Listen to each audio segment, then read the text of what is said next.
Sup, you beautiful bastards. Welcome back to the show. It is Tuesday, and let's just jump into it. Hey, y'all, first up today, I have to ask you, what is more American than having a billionaire attempt to fix an issue that many have been asking the government to deal with for decades? And obviously, yeah, I'm being a little inflammatory there, but Mark Cuban right now is aiming to do just that, and he may be able to do it. So last Wednesday, he announced that he was starting an online pharmacy called the Mark Cuban Cost Plus Drug Company, or MCC-PDC, with a homepage reading, no middlemen, no price games, huge drug savings. Okay, what is the game plan? Well, MCC-PDC will offer generic versions of drugs at cost plus just a small fee and markup. And in most cases, it's expected that it will end up being substantially cheaper that way. For example, a 30-day supply of atorvastatin, the generic version of Lipitor, costs between $50 and $100+ retail with insurance. But at MCC-PDC, it's just $3.60 plus $5 shipping. Which, I mean, you don't even have to be good with numbers to see, that's huge. Now that said, some have criticized this, saying, hey, they're not the only one. It's actually pretty easy to get coupons for other generics at places like GoodRx.com. But still in this case, Cuban's company is very competitive. Or the cheapest I could find this drug was for $6 at H-E-B, and that wasn't including shipping. But keep in mind, that's just one example of one drug. I mean, the further we looked into this, we found the savings can get even crazier if you're on some sort of specialty medication like albendazole, which is used to get rid of worms. However, there do seem to be potentially a handful of issues, or at the very least, let's call them limitations. First up, I mean, you have the limited selection. Currently, they only offer 100 generic drugs and are missing some pretty common ones. Things like the generic version of Benicar, which is used for high blood pressure. Also, there's the issue of insurance. MCC-PDC is not accepting insurance. Although here, Cuban is confident that his prices would still be lower than what many people with insurance would normally pay. But still, to insert my opinion here, I think this is a fantastic start. Right, sure, it's unclear how quickly other medications will be added, but if this starts to get movement, this could impact the whole industry, which I think is part of the reason why Cuban's efforts have been generally praised, right? Everyone hates drug prices. In fact, back in December, Gallup released a poll that found that 18 million Americans could not afford at least one doctor-prescribed med over the previous 3 months. That is fucking insane, and if you know anyone that's on medication, or if you are on medication yourself, I'm sure you also have a story of someone that should not be doing it, but out of just desperation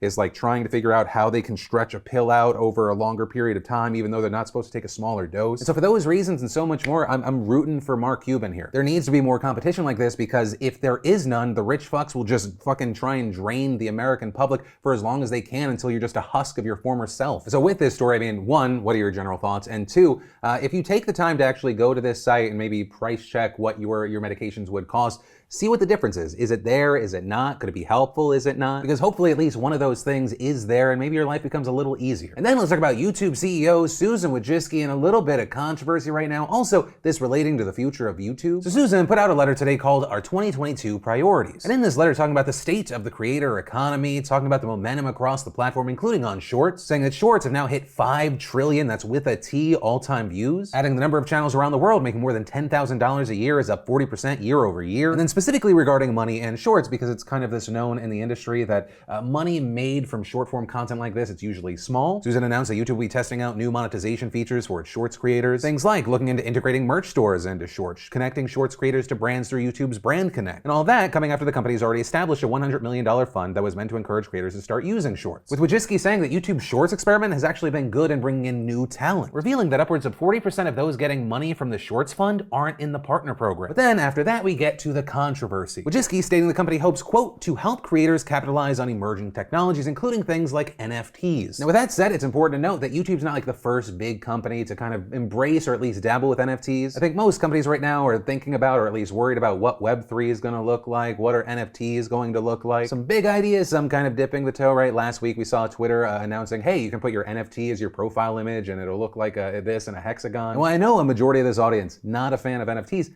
I truly believe that NFTs, maybe not what 99% of them are right now, but NFTs I think are going to be a part of our future. Granted, I don't think it's going to be, hey, look, I bought an image for $1 million and it has no utility. I think that's fucking stupid. Like, that shit just feels like rich people taking money from other rich people and everyone's kind of playing this game of hot potato. But things like, I mean, if they do it correctly, the Nelk Boys recently, think what you want about them, but they launched an NFT project. It's believed they made $23 million from their launch, but if the utility connected to their NFT actually like gives people exclusive access access to like in real life events, clothing discounts for life, or whatever. I see potential value in that for the same reason why I see potential value in, I don't know if you saw Gary Vee. He's part of this new thing, the Fly Fish Club. It's a dining club, and to get access, you have to actually have an NFT, which to me just feels like the evolution is something like the Soho House and its memberships. But instead of a place just having like a membership, and then, you know, when you're done going to that place, you just no longer have the membership, you could actually technically sell your membership. Or with Fly Fish Club, you can actually like rent it out. And so in a weird way, like early adopters of the NFT can kind of be seen almost as like investors who can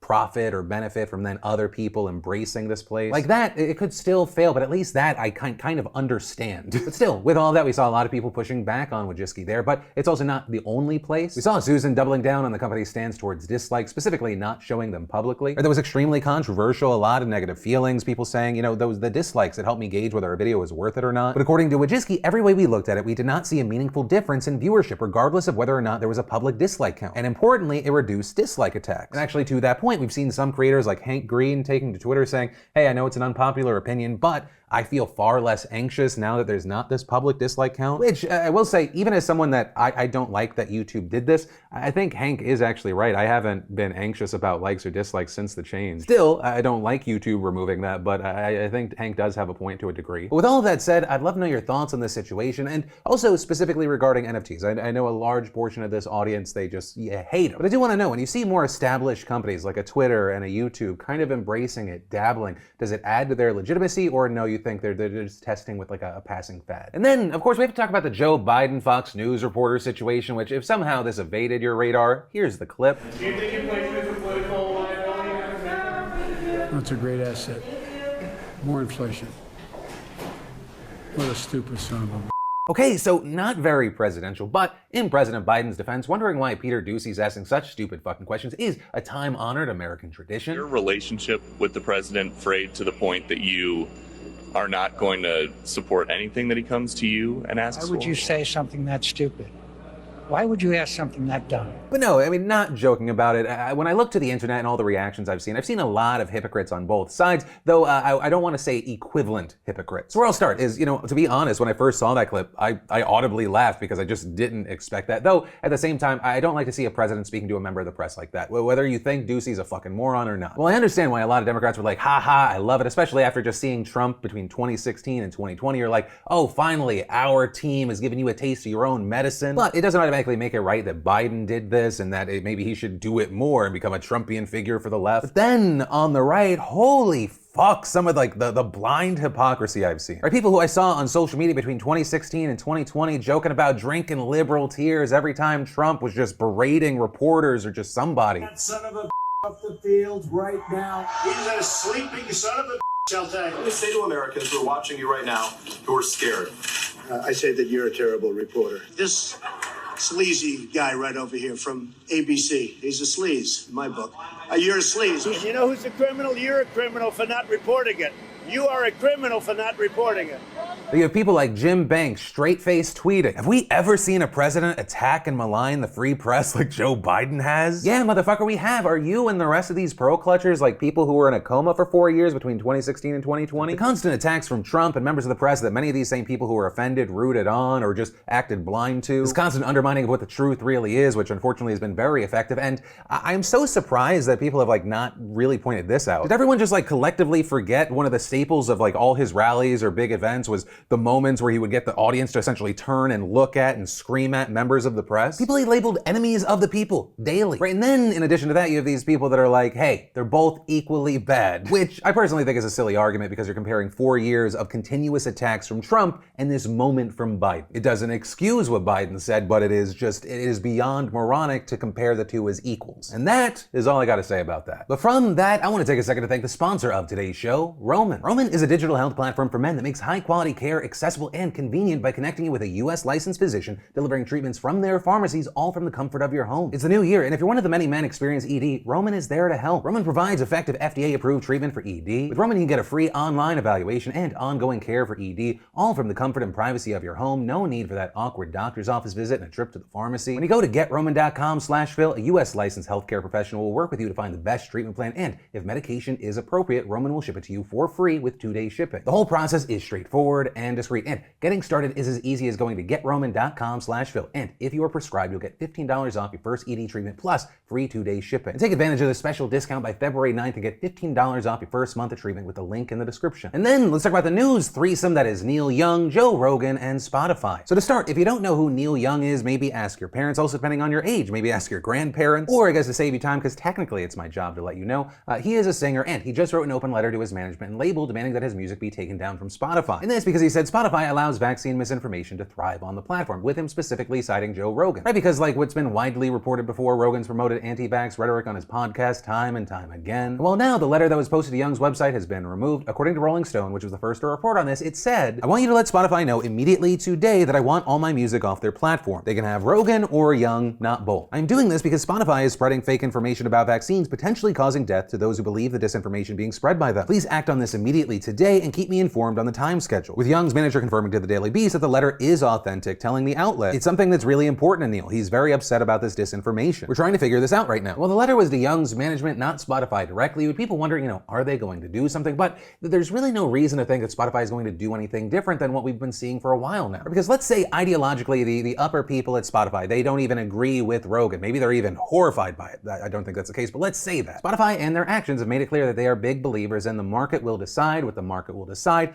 Also, they probably lean that way because they spent a fuck ton of money to bring Joe Rogan to the platform. So if you base this just on the numbers, Young has around 6 million monthly listeners on Spotify, whereas Joe Rogan has the #1 podcast on Spotify and pretty much in the world. So if they're deciding by the market and numbers, it's not exactly Sophie's choice. But where it could potentially become an issue is if other artists see what Young did and go, yeah, I'm gonna follow suit. And or if it led to fans of other big mainstream musical artists going, oh, what Young did, I didn't even realize that was an option. I'm gonna tell my favorite artists they should do the same thing. But personally, I don't really see that happening to a point that moves the needle in any way. I've been wrong before, but I don't think I'm gonna be wrong on this. There's that idiom, money moves mountains, but also money keeps things in place too. But hey, with all of that said, what are your thoughts on this situation? And then let's talk about this controversy with Taylor Swift and to a lesser degree, Billie Eilish. The British musician Damon Albarn did an interview with the Los Angeles Times, and in it, he and the interviewer were discussing modern music when the interviewer brought up Taylor by saying, "She may not be your taste, but Taylor Swift is an excellent songwriter." To which Damon responds, "She doesn't write her own songs." The interviewer then clarifying that yes, Taylor writes or co-writes her own songs, but Damon responded by saying, "That doesn't count. I know what co-writing is. Co-writing is very different to writing. I'm not hating on anybody. I'm just saying there's a big difference between a songwriter and a songwriter who co-writes. Doesn't mean that the outcome can't be really great." And as far as the current musician that Damon really admires today, he said, "A really interesting songwriter is Billie Eilish and her brother. I'm more attracted to that than to Taylor Swift. It's just darker, less endlessly upbeat, way more minor and odd. I think she's exceptional." And so this prompted a ton of backlash because you have people saying even if Taylor had a collaborator, she's still writing all her own songs. Noting tons of artists co-write, but that in no way lessens the fact that they write their own music. And in fact, sometimes Taylor does do it alone. There are songs in some of her most recent albums like Lover and Folklore she penned alone, and back in 2010 when she was 20 years old, she released an album called Speak Now, which she wrote entirely by herself. That, and you had a ton of people thinking it made no sense that he slammed Taylor for co-writing, but then went on to praise the writing of Billie Eilish and Phineas, who are both co-writing songs together. So to a lot of people, this criticism from Damon was pretty unjust, but then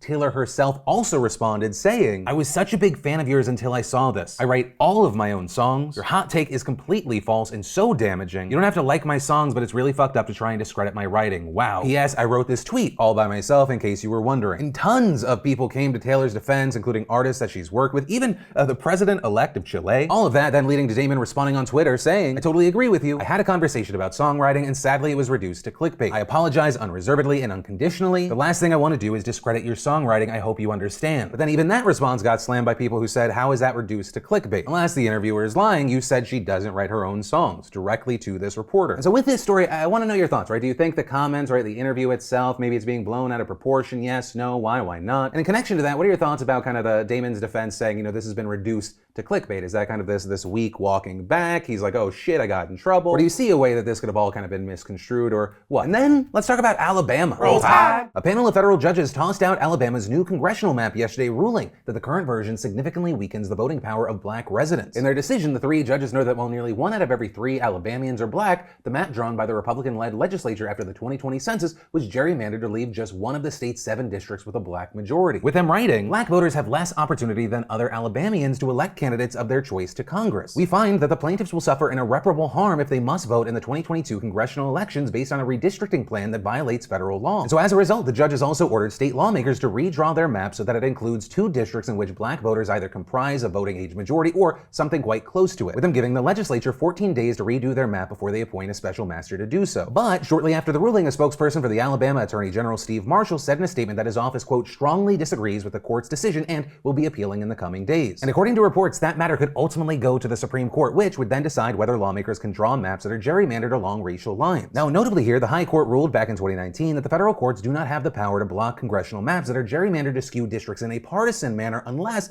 a state's constitution explicitly prohibits such gerrymandering. But the justices did keep parts of the Voting Rights Act that ban racial or ethnic gerrymandering, which the federal panel claims is the case in Alabama. So clearly a situation that's shaping up to be a major legal battle. But Alabama's congressional map isn't the only one drawn by Republicans that's been thrown out in recent weeks. Earlier this month, Ohio Supreme Court ordered lawmakers to redraw a map that would have given Republicans 12 congressional seats and Democrats just 3, despite the fact that recently the GOP had only won about 55% of the popular vote statewide. So almost a 50-50 split in a popular vote, but a split of seats 12-3, with the state's high court ruling that the map clearly violated a constitutional amendment overwhelmingly passed by voters in 2018 that effectively banned partisan gerrymandering. And of course, all of that is in addition to a number of other ongoing legal battles over other maps in other states, and with primaries for the midterms just around the corner, we can expect a lot of this to come to a head soon. But yeah, ultimately that is where we are with this gerrymandering redistricting situation, and of course, with that, I want to pass the question off to you. What are your thoughts here? But ultimately, that is where that story and today's show ends. As always, thank you for watching, liking, joining the family by subscribing. I love yo faces, and I'll see you tomorrow.